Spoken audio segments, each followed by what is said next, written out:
شروع اللہ کے نام سے جو بڑا مہربان نہایت رحم والا ہے۔ ایک نوجوان اپنے بوڑھے ماں باپ کے ساتھ کسی مہنگے ہوٹل میں کھانا کھانے گیا۔ ماں باپ تو نہیں چاہتے تھے، لیکن بیٹے کی خواہش تھی کہ وہ انہیں کسی مہنگے ہوٹل میں ضرور کھانا کھلائے گا۔ اسی لیے اس نے اپنی پہلی تنخواہ ملنے کی خوشی میں ماں باپ جیسی عظیم ہستیوں کے ساتھ شہر کے مہنگے ہوٹل میں لنچ کرنے کا پروگرام بنایا۔ باپ کو ریشے کی بیماری تھی، اس کا جسم ہر لمحہ کپ کپاہٹ میں رہتا تھا اور ضعیفہ ماں کو دونوں آنکھوں سے کم دکھائی دیتا تھا۔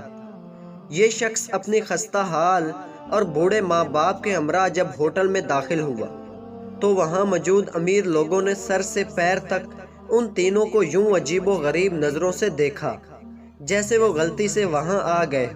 کھانا کھانے کے لیے بیٹا اپنے دونوں ماں باپ کے درمیان بیٹھ گیا۔ وہ ایک نوالہ اپنی ضعیفہ ماں کے منہ میں ڈالتا اور دوسرا نوالہ بوڑھے باپ کے منہ میں۔ کھانے کے دوران کبھی کبھی ریشے کی بیماری کے باعث باپ کا چہرہ ہل جاتا تو روٹی اور سالن کے ذرے باپ کے چہرے اور کپڑوں پر گر جاتے۔ یہی حالت ماں کے ساتھ بھی تھی۔ وہ جیسے ہی ماں کے چہرے کے پاس نوالہ لے جاتا تو نظر کی کمی کے باعث وہ انجانے میں ادھر ادھر دیکھتی تو اس کے بھی منہ اور کپڑوں پر کھانے کے داغ پڑ گئے تھے۔ ارد گرد بیٹھے لوگ جو پہلے انہیں حقیر نگاہوں سے دیکھ رہے تھے وہ اور بھی منہ چڑھانے لگے کہ کھانا کھانے کی تمیز نہیں ہے اور اتنے مہنگے ہوٹل میں آ جاتے ہیں۔ بیٹا اپنے ماں باپ کی بیماری اور مجبوری پر آنکھوں میں آنسو چھپائے، چہرے پر مسکراہٹ سجائے، ارد گرد کے ماحول کو نظر انداز کرتے ہوئے ایک عبادت سمجھتے ہوئے انہیں کھانا کھلاتا رہا۔ کھانے کے بعد وہ ماں باپ کو بڑی عزت و احترام سے واش بیسن کے پاس لے گیا۔ وہاں اپنے ہاتھوں سے ان کے چہرے صاف کیے، کپڑوں پر پڑے داغ دھوئے اور جب وہ انہیں سہارا دیتے ہوئے باہر کی جانب جانے لگا تو پیچھے سے ہوٹل کے مینیجر نے آواز دی اور کہا، بیٹا تم ہم سب کے لیے قیمتی چیز یہاں چھوڑے جا رہے ہو۔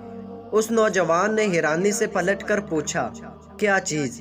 مینیجر اپنی اینک اتار کر آنسو پوچھتے ہوئے بولا، نوجوان بچوں کے لیے سبق اور بوڑھے ماں باپ کے لیے امید۔